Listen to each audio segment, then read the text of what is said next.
Добрый день. Добрый день. Представьтесь, пожалуйста. Майор Малов Сергей Владимирович. Малов Сергей Владимирович. Ваше воинское звание и должность? Майор, командир авиационного звена. Командир авиационного звена. Где вы родились? Город, Ростовская область, город Таганрог. Таганрог. И когда вы родились? 30 января 87-го. 87-го года. Где вы, расскажите о семье своей в двух словах. Дети, жена. Женат, дочь. Жена, дочь. А где вы учились? В Краснодарском высшем военно-авиационном училище. И в каком году вы его закончили? 2009. 2009. Должность командира авиационного звена, это что значит? Потому что у нас обычно там сухопутные войска, я уже разбираюсь, знаю.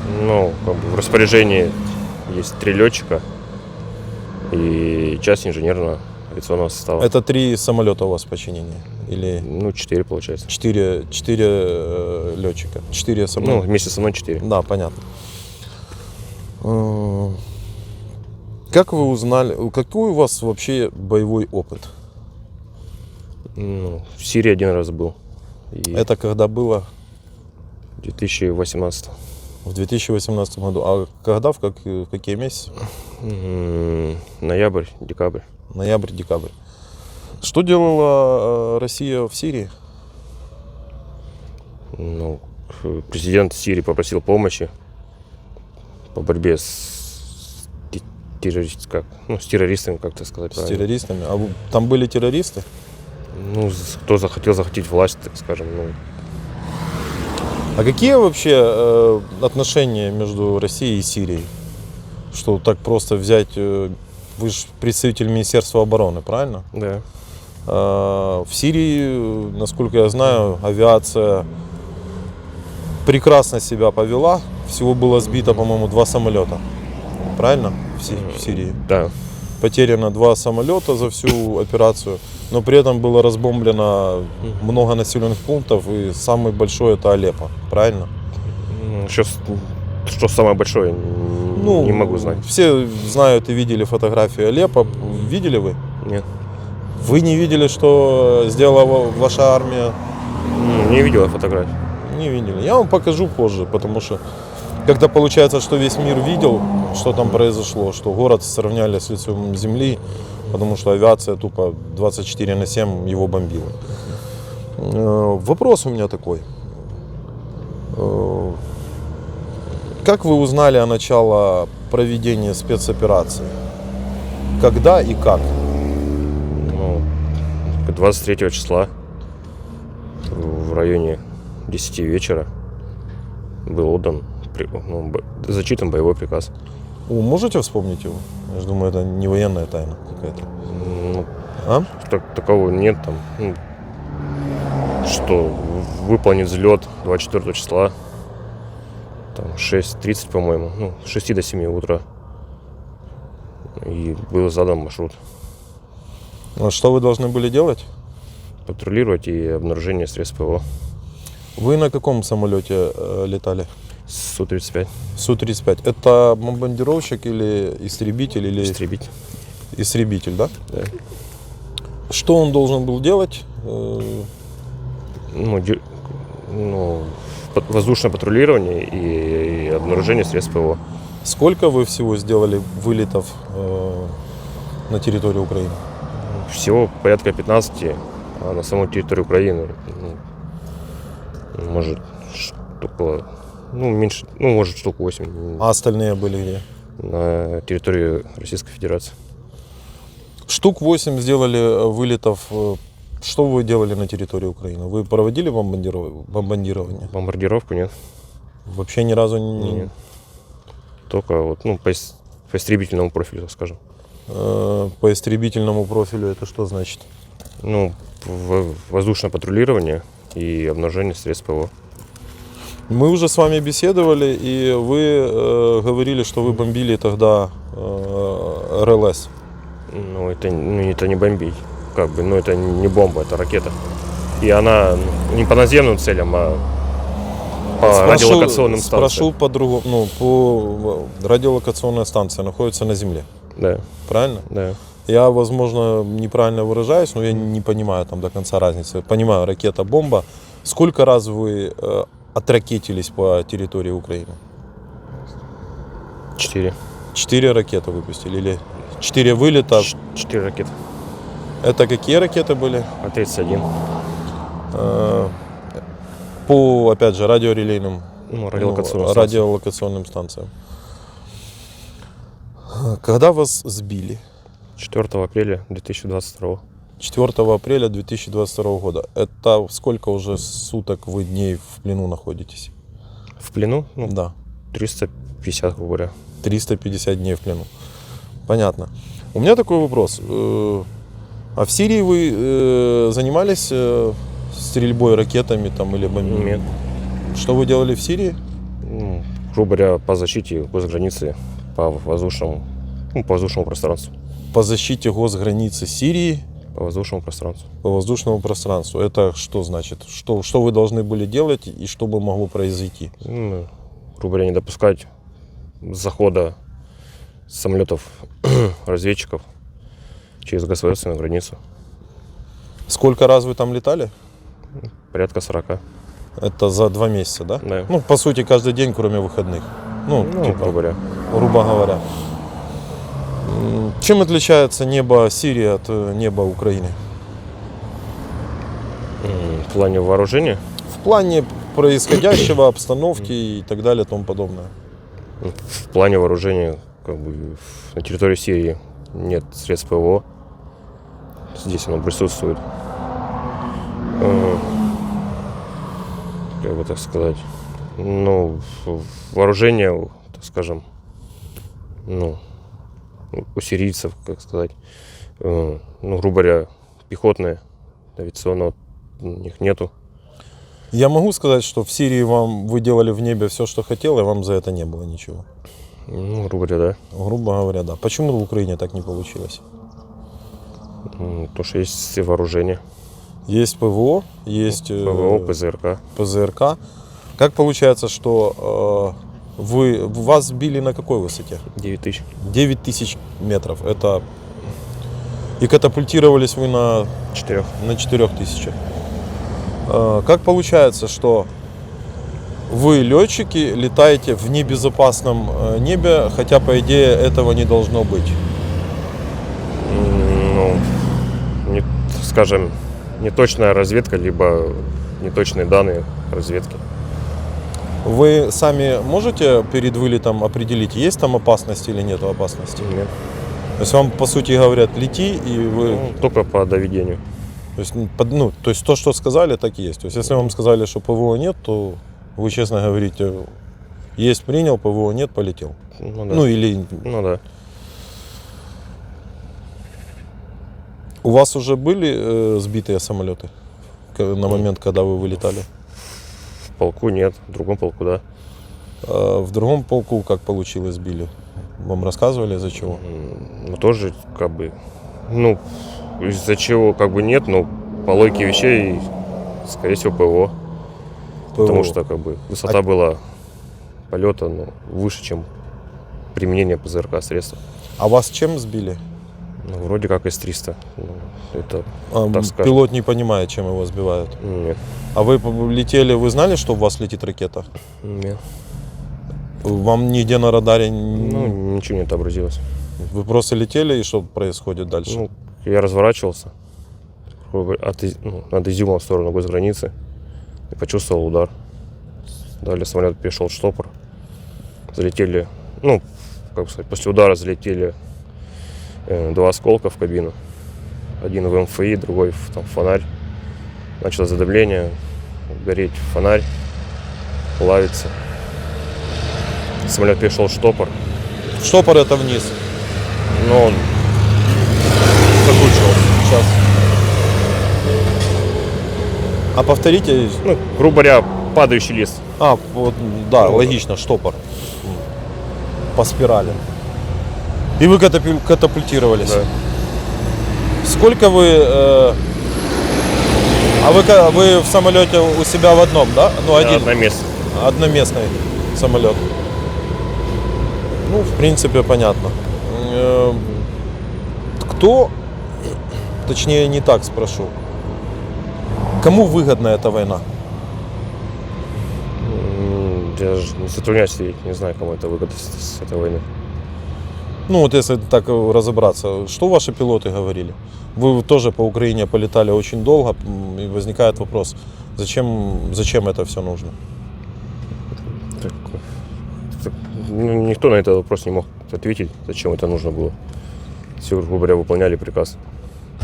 Можно отказаться от приказа? Нет, у нас нет такого в уставе. В уставе нету такого? Да, сначала выполни, потом обжалуй только. Ваш командир говорит, убей человека. Это приказ прямой. Вы выполните его?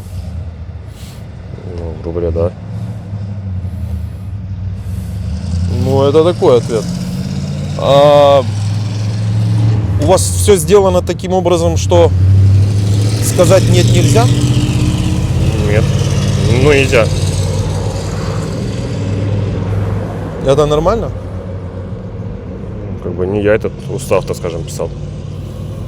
Не, ну не вы писали, но вы заложник ситуации, когда вам отдается преступный приказ убить человека, и вы его будете выполнять? Ну, получается, да. Но это реально прикольная ситуация, когда человек говорит, что он без выбора, он неволен. Ну, то есть я не ожидал от такого ответа услышать.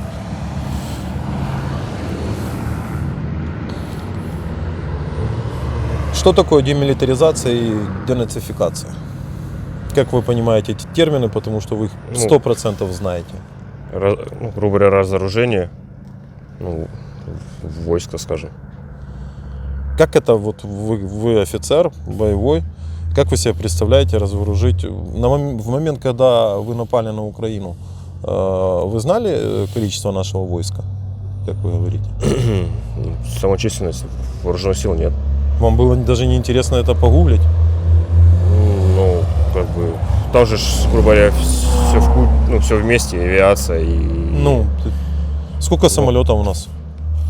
Ну, порядка 6 было 127-х, 29-х там, ну, до 20 штук. И несколько 125-х, но насколько это, как бы, Ну, я численность? знал. Численность. Ну вот вы до сих пор, ну вот количество, не после мобилизации. Вот сколько у нас военных было? Ну, я думаю, я знаю общая численность 140 общая. миллионов. Сколько? 140 тысяч миллионов. 140. Давайте так, численность Миллионов, да. населения Украины сколько? 140. Ну, сколько я А знаю. сколько населения России?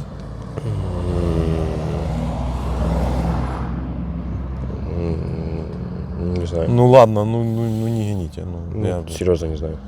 Население вашей доблестной страны 140 миллионов, а Украины 40.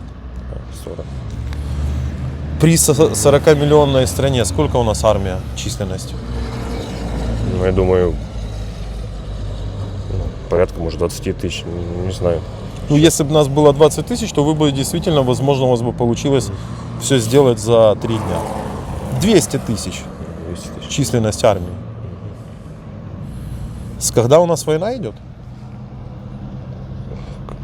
Когда? Не спецоперация, а война в Украине. Когда началась? Вообще, в 2014 году. С 2014 года. Как вы думаете, с 2014 года наши военные научились воевать? Да. Ну, это логично, воюющая страна.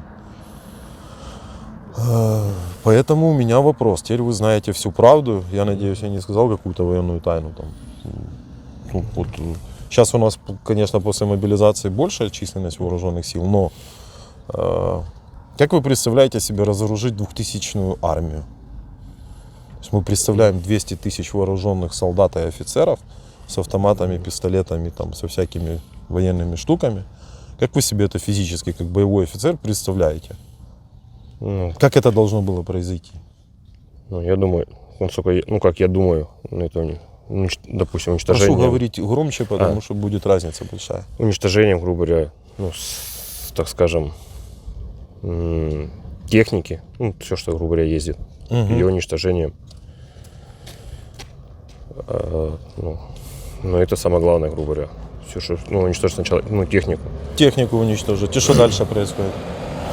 Солдаты должны сдаться или как? Ну, то есть число 200 тысяч это до хрена. Ну, как бы, если без техники, это, так скажем, в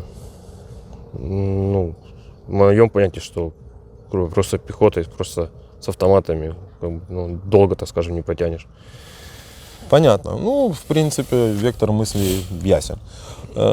Денацификация. Что значит этот термин и как он должен был воплощаться в реальность? Это, насколько я знаю,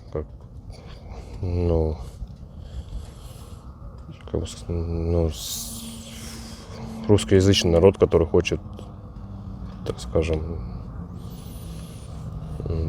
к России присоединиться, не знаю, как это назвать. Нет, денацификация. То есть ущемление русского языка, это мы про другое чуть-чуть. А именно денацификация. Не знаю тогда. Просто следующий резонный вопрос. Вы боевой... то есть этот термин не может объяснить 95% людей, которые смотрят наш канал. Нажмите там подписаться, лайк. Не может дать определение, точнее расшифровать этот термин. Да, дать определение. Но вы боевой офицер, майор. Если майор, боевой офицер, которого учили, он имеет у себя свой личный состав, не знает определения термина и не знает, что должно произойти. Можно так воевать?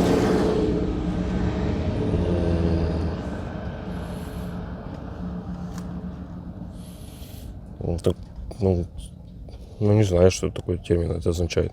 Хорошо, спрошу по-другому. Ваши подчиненные, у вас были подчиненные? Да. Ваши подчиненные спрашивают: товарищ майор, когда закончится война? Что вы говорите? Когда денацифицируем всех, правильно? Они спрашивают, что это значит? Вы им... Не знаю этот термин. Вот в этом-то и разница между нашими военными и военными оккупационных войск. Вы же согласны с тем, что у вас оккупационные войска? Да. То есть мы можем попробовать поиграть в игру Второй мировой войны Великой Отечественной с аналогией там, с фашистской Германией. По сути, вы оккупационные войска, которые полетели, зашли и обстреляли всю Украину с 6, по-моему, направлений. То есть это действия в полном виде вот такие вот. Я забыл спросить, вы даете добровольное согласие на запись и публикацию данной беседы? Да?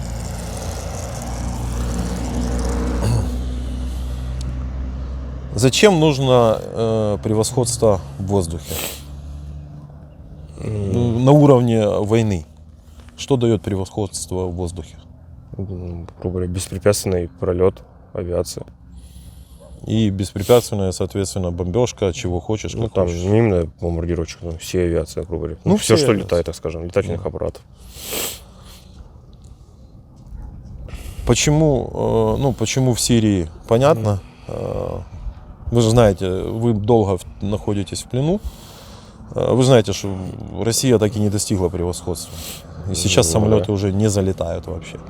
Знаю. Рассказывай, так скажем. Они со стороны, с вашей территории начинают разгружаться, работать, так называть. Почему так? Почему у нас получается, а у Сирии, Сирия понятно, почему у нас получается защитить свое небо?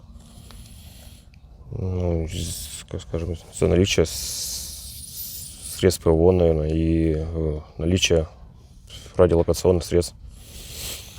Без превосходства в воздухе можно победить войну? Если только артиллерии, это, так скажем, тяжело, без авиации. Можно артой. И, наземными средствами. Наземными артой и забрасыванием мясом, как это происходит. Грубо говоря, да, но это, так скажем, очень долго и неэффективно. Долго и неэффективно. Какие перспективы того, что сейчас происходит? Не могу, не знаю, как бы сказать. Ну, как вы Когда это? думаете? Как вы реально думаете? Ну, я думаю, что это еще долго будет.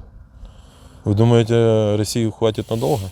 Думаю, еще долго это будет. Ну, может, так сказать, не как в самом начале, так скажем, интенсивное, ну, как бы сказать, ну, интенсивность, так скажем, будет гораздо меньше, но, мне кажется, долго еще. Интенсивность меньше, потому что у вас снарядный голод.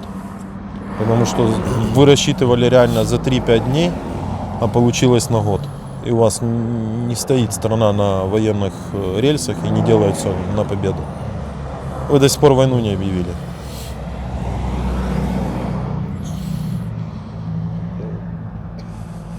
Вы летали на каком самолете? Су-35. Су-35. Если сравнивать Су-35 и F-16, которые, возможно, нам сейчас дадут, кто круче на обычном языке для обычного человека?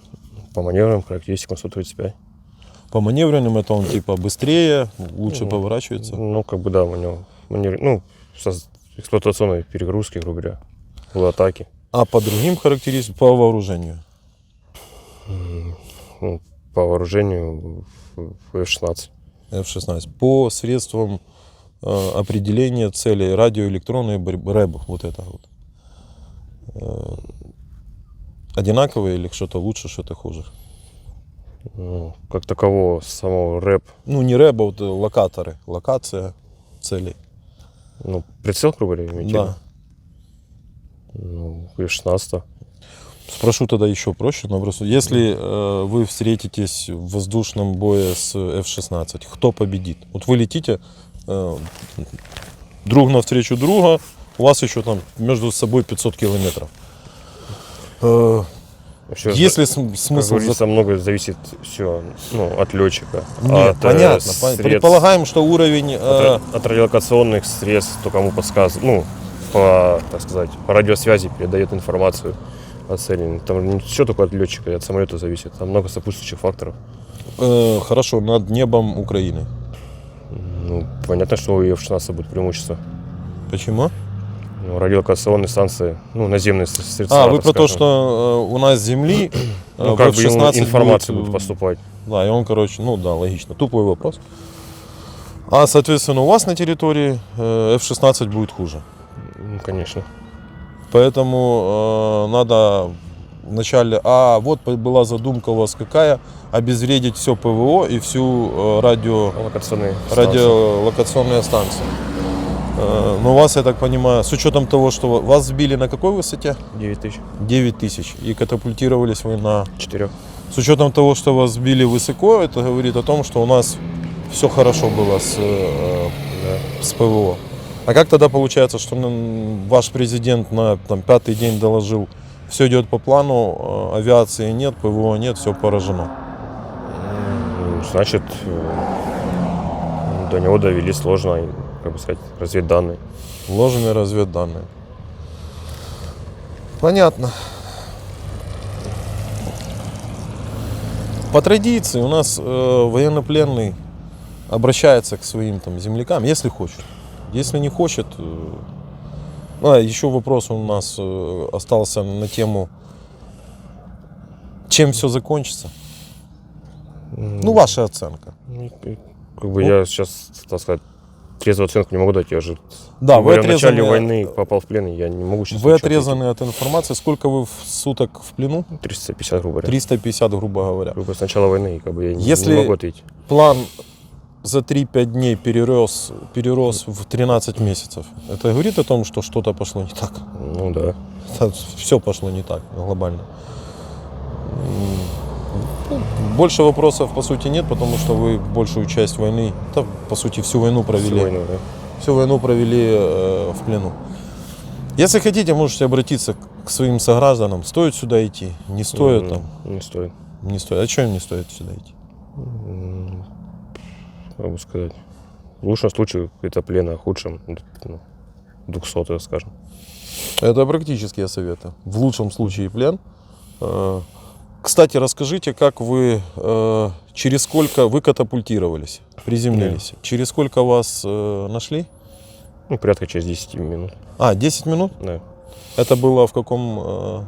Ну, насколько я знаю, это на окраине села или не знаю, что это. Ну, населенного пункта Боровая, Боровая. возле Это Изюма. какая область?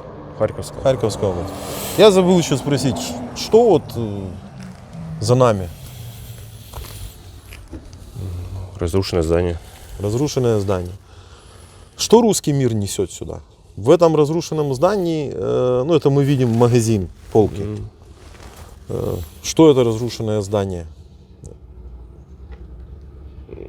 В смысле, Кому мое оно мнение, мешало? так скажем? Кому оно мешало и вот что в него прилетело? Зачем его разрушили, уничтожили? Не знаю, зачем давали, так скажем, координаты этого здания. Я не могу ответить на этот вопрос.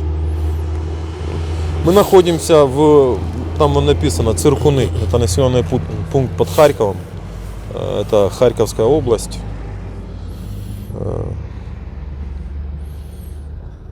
Что глобально Россия несет? Вопрос не пойму. Вопрос. Обычно, когда с чем-то идут, делятся хорошим или чем-то интересным или полезным. 13 месяцев вы несете вот это вот. Я же говорю, я не знаю, зачем. Я началось это извиняюсь, всё, мне из-за типа, чего. Зачем, так скажем. Ну, вот эта ситуация, когда офицер, подполковник не знает базовых ответов на вопросы, зачем, почему, когда, и что говорить о всех остальных. Мне хочется использовать термин «раб», и я буду прав, потому что когда вы подтверждаете того, что если вам отдадут приказ убить человека, вы убьете, потому что вы не можете не выполнить приказ. Ну вот так вот это работает. Система собрана таким образом, что там рабы, которые не могут царю или старшему сказать нет. А если я слушался, тебя посадят в тюрьму. А что в тюрьме ждет? Тюрьма, ну, срок, скажем, тюрьма. Срок. А чтобы не сидеть, куда вы пойдете? В Вагнер. И опять на войну. И все это будет по кругу происходить до тех пор, пока все равно будет или плен, или 200. Может, есть ко мне какие-то вопросы? Нет? Ну, нет. Нет и нет. Да пошли. Я сам тут ни разу не был. Можно так победить? Да нет, конечно. А что глобально не так после у вас? Ну, мне кажется, все из как бы сказать, из, так скажем, планирование было вообще неграмотно с самого начала. А планирование неправильно из-за, так скажем, совсем, походу, очень ложных разведданных.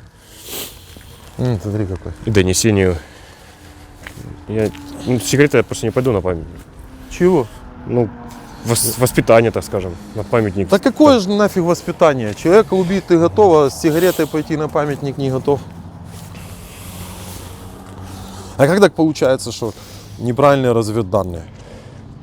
У вас, походу, я так понял, наверх всегда докладывают, что победа, победа, победа. Не, ну не только что о наших войсках, так скажем. Ну, о наших войсках это не разведданные, ну а о ваших войсках, скажем, неправильные были данные полностью. Ну я так думаю. Как... Не, ну я в душе понимаю, что, например, ты не знаешь, сколько численность у нас войск. Но там-то должны были знать. Ну, это ж прикинь, как провтыкали. Если распланировали за 3 дня, получилось...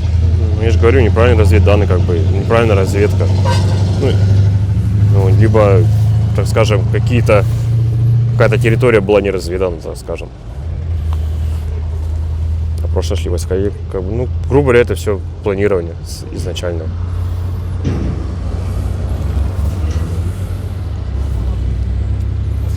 Чем все закончится? Я не знаю. Ну, ты как думаешь? Да я ж год в плену, я не могу трезво вообще сейчас ответить на этот вопрос. Ну смотри, ты год в плену. Если объявили мобилизацию, набрали 300 тысяч, которые уже тоже заканчиваются. Мобилизация, ну это ж, так скажем. Ну это говорит о том, что ваша кадровая армия регулярная закончилась. На момент, когда 21 сентября объявили мобилизацию, по сводкам Генштаба было 90 тысяч убитых и больше и много было раненых. Ну, с коэффициентом 3, то есть 270. Добрый. Как у вас дела? Володя. Володя. Дима. Что вы тут делаете? Я делаю, работаю, сторожую палатки. Можете пригласить в гости, посмотрите, какие там оборудования. Заряжають генераторы, люди приходять, бувають з ночовкою приходять. Вот эта палатка, вон, женщина пішла, заходить, бере секонд-хенд. Десь всі приходять. Пошли. Это летчик Ага, понял. российской армии. Если что рассказывать, я буду рассказывать. Ничего не надо, может спросить что-то хотите. Я за що работаю тут як волонтером. От, прилетіло додому, 2 штуки розбило, погріб завалило полдома. От. І 5 мая горів під гараж. Ну, затушили своїми силами. Ничего не хотите ему сказать? Что они... Ну що сказати? Хочу сказати, що за що ми страдаємо. Непонятно за що. Все, не тільки ми, а весь народ і діти, от, внуки. От. Почему получается так, непонятно. Что вы можете сказать на этот вопрос мне, чтобы я хотя бы знал ответ? Ну, ответить не могу, по-моему, такой, ну, как сказать, ну, сказать, что там жалею об этом все, соболезнования. Хотя бы это все быстрее закончилось. Ничего больше не желаю, ничего не хочется. Только чтобы быстрее, чтобы не стреляли.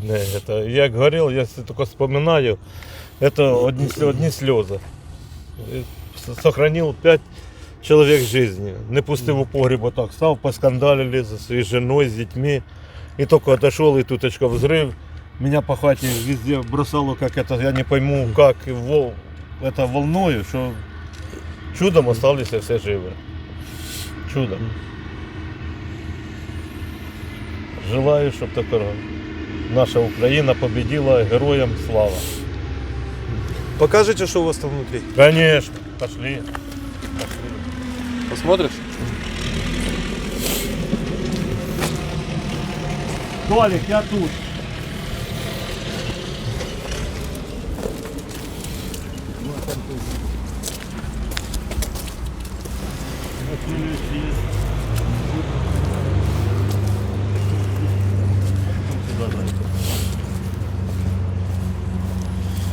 Так, военных не снимаем.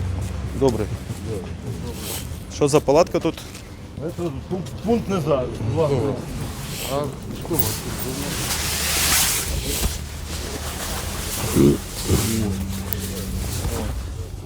Здесь люди приходят, заряжают телефоны, отдыхают. Чай, кофе. Вот. Я отвечаю за эту палатку. Отвечаю за эту палатку. Вот. Потом вечером передаю рабочим с другой с утра с 8 и до... Прикольно тут. Да. Все здесь. Прикольно. Вот. Что вам еще рассказать? Фонарики. Фонарики. Это самое. В Горембанк поотдавав, только чтобы я смену сдаю. Уже днем вони були здесь. Сейчас все позабирала Понятно. туда. Есть тут начальник у нас большой. Там начальник нам. А, ну понятно. Мы же случайно приехали. Знаете, что это? Ну, пошли Ну, в палатку. Сейчас я поговорю. Это пункт незламности. Да, пункт это сюда могут приходить Да, да, это любые люди. интернет. Это интернет. Интернет. Интернет, все. Starlink. Да, вижу, Starlink. Илон Маск. Руки погрею. Прикольно. Заслужили мы такое? От чего вы пришли освобождать людей? Вы там говорили, что ущемляют русскоязычное население. Вас когда-то за русский язык, я так понимаю, вы всю Никто, жизнь... никто даже из слова, мы все только разговариваем, кто на каком языке, и мирные, и братья. Я с Липецка не вылазил. Я все время работаю в Гипрококсе, Липецким, на Липецкий комбинат ездим постоянно. Работали. Прокомментируйте защиту русскоязычного населения. Да, тут нет оправданий, так скажем. Это же насколько вам промыли мозги там, насколько ваши идиоты, военно-начальники упоротые, что придумали, что здесь у нас в Украине ущемляют русскоязычное население. Нет, такого нету. Такого нету. Даже. Нету и не было. И не было, никогда в жизни не было. Мы только за то, чтобы братья были и дружно жили с Россией все время до... Сейчас с ними можно дружно жить? Нет, сейчас такое сделали, что это самое, уже дружбы никакой не должно быть. Ее не Вот. будет. И не будет. Мы были только что на Да, Северной Салтовке. не было. Уничтожили. Совершенно правильно. А раньше было, я ездил на Липецкий комбинат, 30 лет я езжу. Липецкий комбинат знаете? Да. Вот. Мы постоянно там строим коксовые батареи, перекладываем. И вот и до 21 года, с 21 года нас начали там ущемлять. И дуже выталкивали, покуда вытолкнули. Вот. Это Гипрококс. Есть такой на Сумской, Сумская 60. Держадминистрация, около держадминистрации. Хотите И что-нибудь сказать? Ну, я же говорю, только что соболезнования, грубо говоря. Соболезную. Ну, пошлите в другую покажем. Пошли. Ну, я впервые, честно признаюсь, в пункте незламности. А не, соврал, я был в Киеве, заходил в один, мне чая там дали. А там палатки тоже. А это домики, для кого дома поразбивали полностью, одни стены можете проехать чуть-чуть, там посмотреть, одни стены ставить. Они же зарудовали циркуны, как это здание. Можно вас, вы тоже можете дать интервью? Как вас тут? Добрый ранок. У нас тут, пожалуйста, расскажите. Это я такой интервьющик. Ну ничего страшного, чего ты? А тут что делают? Это секонд-хенд. Секонд-хенд. Да. Можно взять что-нибудь, да? Да, ну кто хочет, детский, взрослый, там всякое, кому что надо. Я что-то там бегала в аптеку, думаю, куплю. Ой, куплю, забегала взять, думаю, что-нибудь такое детское. Взрослого тут практически не бывает ничего, детское, что-то можно найти. Встречают хорошо, пайки всегда дают регулярно. Понятно. А начальство... Смотрите, у нас искать тут погано. майор армии Российской Федерации, летчик. А, вертолетчик, помазанник. Не, летчик. Летчик, который Я поняла. нас бомбят. Я говорю, по башке ему дать, и голову открутить. И так взяти, як собаку, и Вот слышишь, что не только я говорю, я так бы Что я не осталась знаю, без- что бы тебе, Ну да. не то что Осталась морду, без а хаты, без просто ничего, в сараї живу. все, Всю жизнь пропахала. поразбивали нам. Ну. И как можно с вами дружить? Как? Ну. Объясни. Никак уже. Не, ну дай ответ нам вот женщина. Как это получается? Вот он саблей И что, кто нам все это вернет, что все поразбивано? Все. Твари, просто твари. Що ви, що всі ваші солдати там, хто ви там, мені все одно, хто ви. Сволочі. Ну что я тебе тут, это самое, ты это не поймешь одинаково.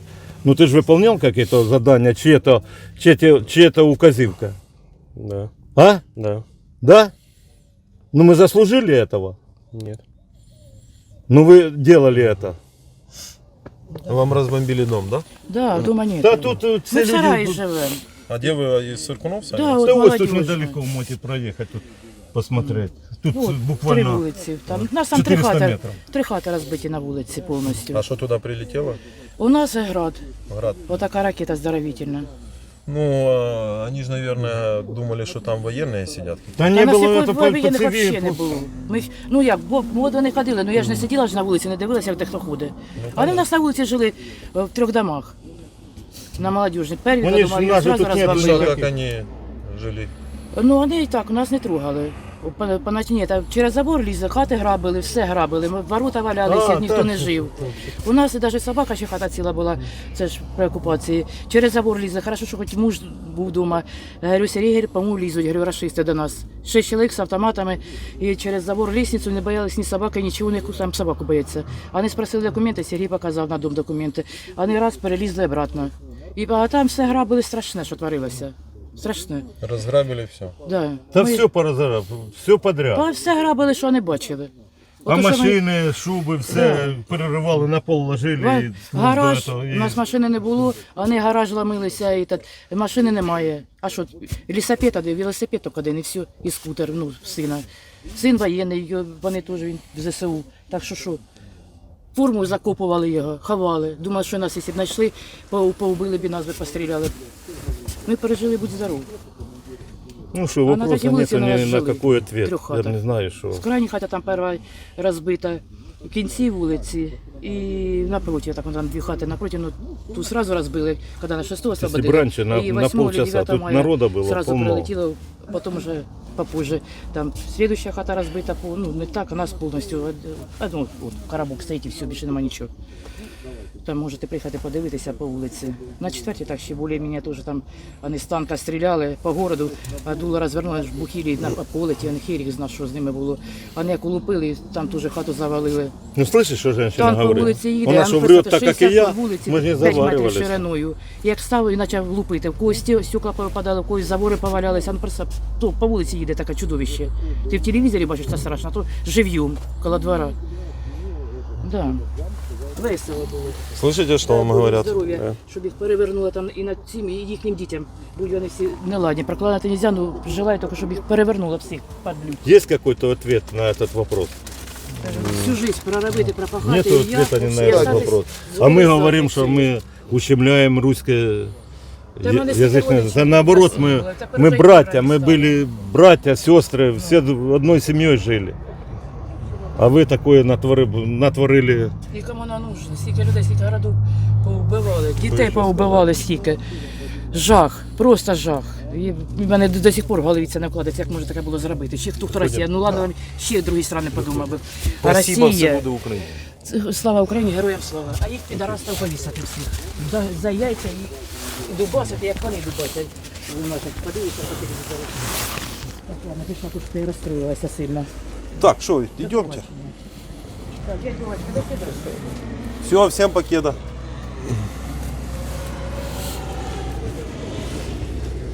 Как ощущения? Пошли, сейчас не курим.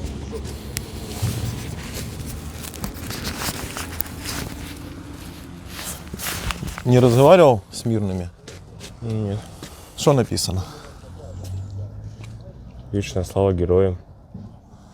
Вічна слава героям, Що що полягли в боях за Погибли свободу в боях за свободу. і незалежність нашої вітчизни.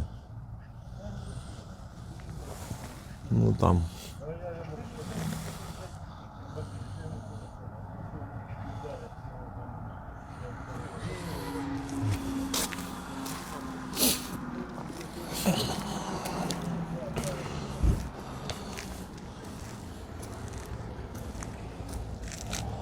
Когда началась Вторая мировая война? 1 сентября. 1 сентября. А, первая, вторая, 1 сентября 39. 39. Почему на всех памятниках пишут 41 и 45? Дату Великой Отечественной пишет. Чем отличалась Великая Отечественная от Второй мировой? Ну, нападением на Советский Союз. А до нападения на Советский Союз Ну, СССР было кем с Германией? союзниками, так скажем. Союзниками. Вот так вот у вас двойная история. А история с 39 по 41 забыта и не рассказывается в школах. Почему? Потому что она неудобная. Тяжело себя признать соучастником того, что происходило. Ладно. Интересно было поговорить. Да, я как бы примерно представлял, так скажем, отношения. Хорошее отношение? Понятно, что оно не может быть хорошим. Не может. А что же оно не может быть хорошим? Что оно может быть хорошим? Вон, посмотри по сторонам. Люди жили себе, жили, наживали. Да, понятно, что как бы человек всю жизнь, грубо говоря, работал там на этот дом. Так скажем, копил там, не знаю, ремонты делал. А потом Потом в пришли один вы. прекрасный момент, да, все рухнуло.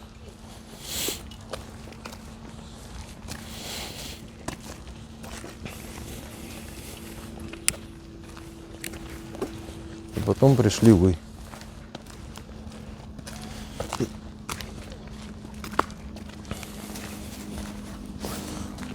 Как ты думаешь, кто победит? Я же говорю, я не Не, могу ну, ответить физически на этот вопрос. Физически, ну ты же Ну, о в чем-то смысле, ну я думаешь. ж как бы не знаю, что сейчас происходит, грубо говоря, в России вообще. В России все херово, Ну, я как ты понимаешь. имею в виду в плане вооруженных сил, так скажем, там, вооружения и туда-сюда. Ну, я не могу физически ответить на этот вопрос.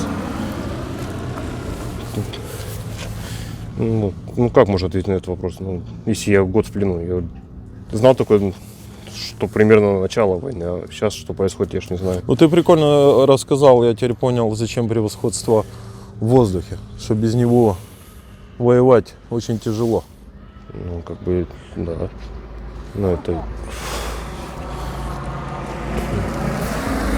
скажем, ну, как вот было в Югославии, это меньшие потери гораздо. А в Югославии там тоже было небо сразу. Ну, там американцы сразу, грубо говоря, применяли, ну, подавляли в первую очередь средства ПВО, ну, а далее, без, как сказать, препятственно Беспрепятственно делали, что хотели. ну, стирали с лица земли все.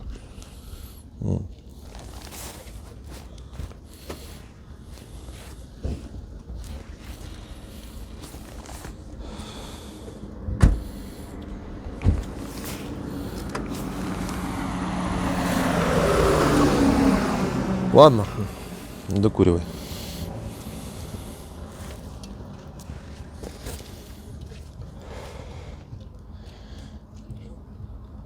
Ну, а вы как думаете, когда конец, ну, вы же там больше знаете, скажем, хотя бы из источников различных. Вы бежите везде. У вас снарядный голод, потому что никто не рассчитывал, что настолько все затянется. Самолетики ваши не пересекают границу, потому что их стабильно каждый день через день сбивают. Тех, кто рискует залететь.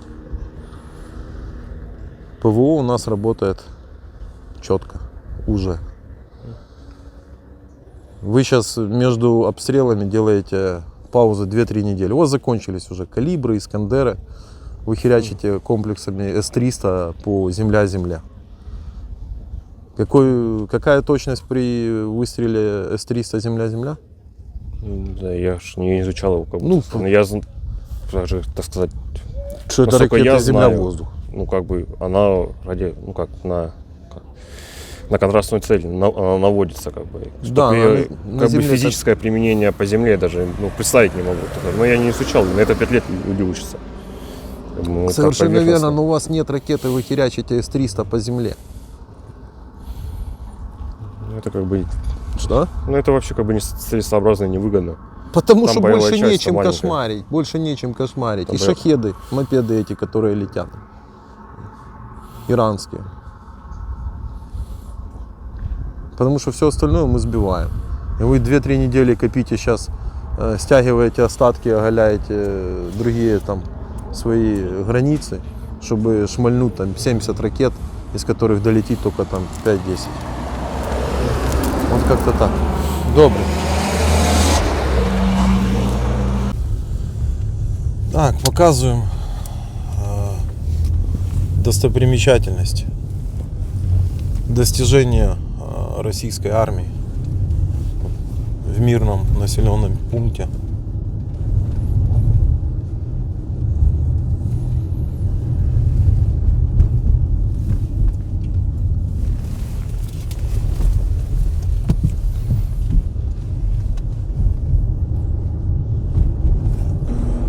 Эта война сплотила нас очень сильно.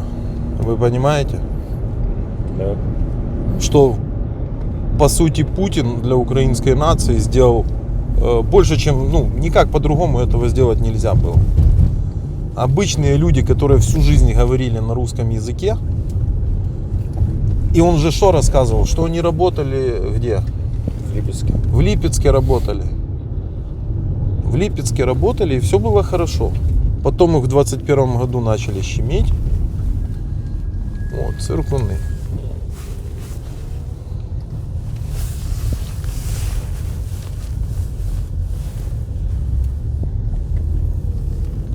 Освободили циркуны от магазина. Так это называется.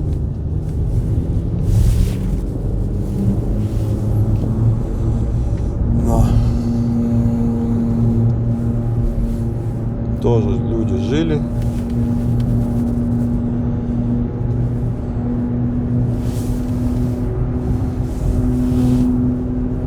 Тут люди зарабатывали. Да.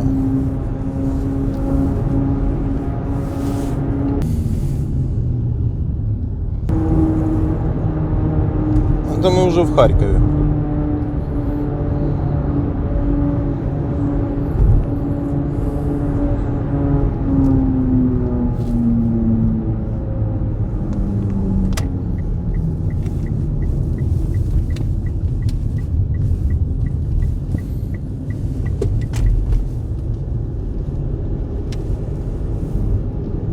Как вам? Есть хоть один дом, куда не прилетело? Нет. Нет? Заслужили эти люди того, что здесь происходит? Нет. Много, как вы думаете, в этих домах было военных? Каких-то военных баз или еще чего-то?